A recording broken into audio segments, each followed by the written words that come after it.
బంగ్లాదేశ్లో హిందువులు మైనార్టీలపై దాడుల విషయంలో ఆర్ఎస్ఎస్ సంచలన వ్యాఖ్యలు చేశారు. సంప్రదింపులతో అక్కడి సమస్యలు పరిష్కారం అయ్యేలా లేవని తెలిపింది. ఈ విషయంలో కేంద్రం గట్టి చర్యలు తీసుకోవాలని సూచించింది. చర్చలతో సమస్య పరిష్కారం కావాలని తాము భావిస్తున్నామని, కానీ అక్కడ పరిస్థితులు అలా లేవని ఆర్ఎస్ఎస్ నేత సునీల్ అంబేద్కర్ అన్నారు. నోబెల్ శాంతి బహుమతి అందుకున్న వ్యక్తి నడుపుతున్న దేశంలో శాంతి కరువైందని ఆయన ఆవేదన వ్యక్తం చేశారు. బంగ్లా ప్రభుత్వంతో భారత ప్రభుత్వం చర్చించాలని, దారికి రాకపోతే మాటలకు పరిమితం కాకుండా చర్యలకు దిగాల్సిందే అని అన్నారు ఆయన.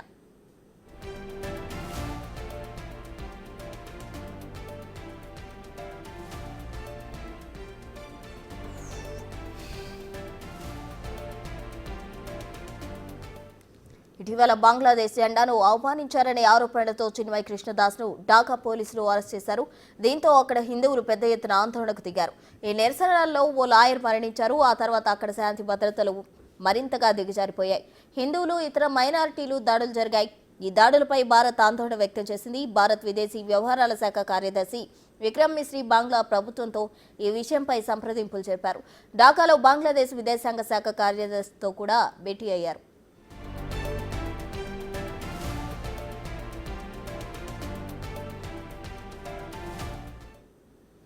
ఈ భేటీ జరిగిన తర్వాత రోజే అక్కడ ప్రభుత్వం దాడులకు సంబంధించిన నివేదిక విడుదల చేసింది. షేక్ హసీనా కూలిపోయిన తర్వాత ఆగస్టు 5 నుంచి అక్టోబర్ 22 వరకు 2 నెలల కాలంలో 88 మంది మైనార్టీలపై మతపరమైన దాడులు జరిగాయని ఆ నివేదిక స్పష్టం చేస్తుంది. ఈ దాడులకు సంబంధించి 70 మందిని అరెస్ట్ చేశామని ప్రభుత్వం తెలిపింది. అయితే అక్కడ జరుగుతున్న హింసాత్మక ఘటనలపై భారతీయుల్లో ఆందోళన వ్యక్తమవుతుంది.